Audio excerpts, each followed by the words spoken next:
Hi guysies, it's Miss Bev. How are you all doing? I hope everything's going well in this crazy distance learning that we're doing.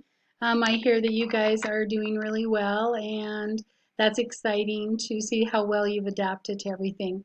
I got some of your parallel structure pre-tests back and have looked over those and can see that some people understand it pretty well while others are still probably learning the concept, and some of you may never even heard of it before. So that's okay because it's a really important concept, and so we are going to learn more about that. I'm glad you watched the video, so you basically have an overall understanding of how it works.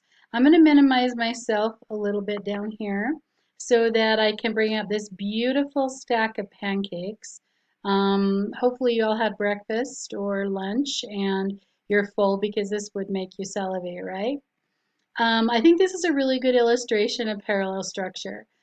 Just like these pancakes are stacked on top of each other with the same material in the same size and they match up perfectly, that's how parallel structure should be. Parallel means that you are next running the same as in the same direction and in the same way. Sort of like when you parallel park, then the car matches up going along the side of the curb in the same way. So we are going to do some examples here so that you can be ready for your first assignment. And we're going to take an excerpt from E.B. White, who wrote Charlotte's Web. So he's an amazing author and clearly understands parallel structure as all good authors do. So we're going to read this little phrase right here where he says, the wheels wheeled, the chair spun, the cotton candy tinted the faces of the children, the bright leaves tinted the woods and hills. So what we're going to do is take this and break it down. So this phrase, we're going to take the chair spun and the cotton candy tinted the faces of the children, the bright leaves tinted the woods and hills. And then I'm just going to bring this down so it's out of the way. Okay, so you can see that he's got a noun doing a past tense verb, another noun with a past tense verb, another noun with a past tense verb, and another noun with a past tense verb. So it's not as though he said the wheels wheeled, the chair spun, the cotton candy tinted the faces of the children, the bright leaves were tinting. Okay? So he doesn't change from a past tense verb to a present participle, which is the ing form. Okay? So that is basically what parallel structure is. It's lining up the pattern of speech. Let's move down to one from Great Expectations. I love Charles Dickens. He's also a brilliant writer, knew exactly what parallel structure was and did it beautifully. So let's look at this phrase right here where he says, a fearful man, all in coarse gray with a great iron on his leg. So we're going to start with this phrase here where he says, a man with no hat, with broken shoes, and with an old rag tied around his head. So he starts every preposition, when he starts the preposition with, then he goes on to follow the same pattern throughout the entire piece. Okay? Right here he says, and glared and growled. We can stack them under each other, just like little pancakes. Glared, growled. That's also an alliteration, by the way. But I love how he is very brilliant at using parallel structure.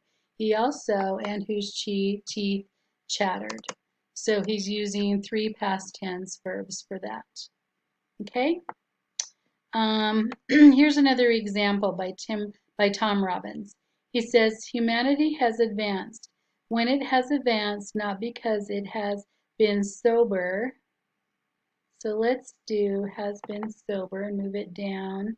And then he goes on to say responsible and cautious, but because it has been playful, whoops,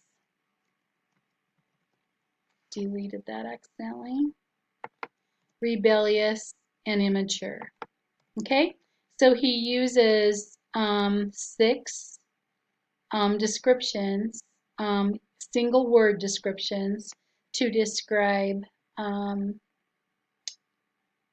humanity. Okay, so he didn't say and then to be or because it was. He just kept them all one word descriptions. Okay, let's read what the function of parallel structure.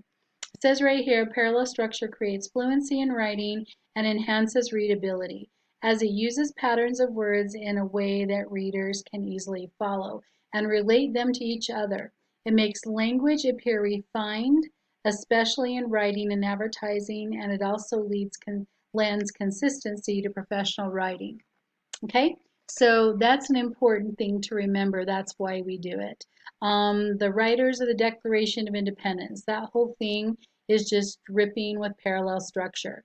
They were all very bright, very educated, and understood it very well. Martin Luther King's I Have a Dream speech is a masterpiece for so many reasons, but one of the things he does so well, and change this to full screen now, is that he is a master at parallel structure.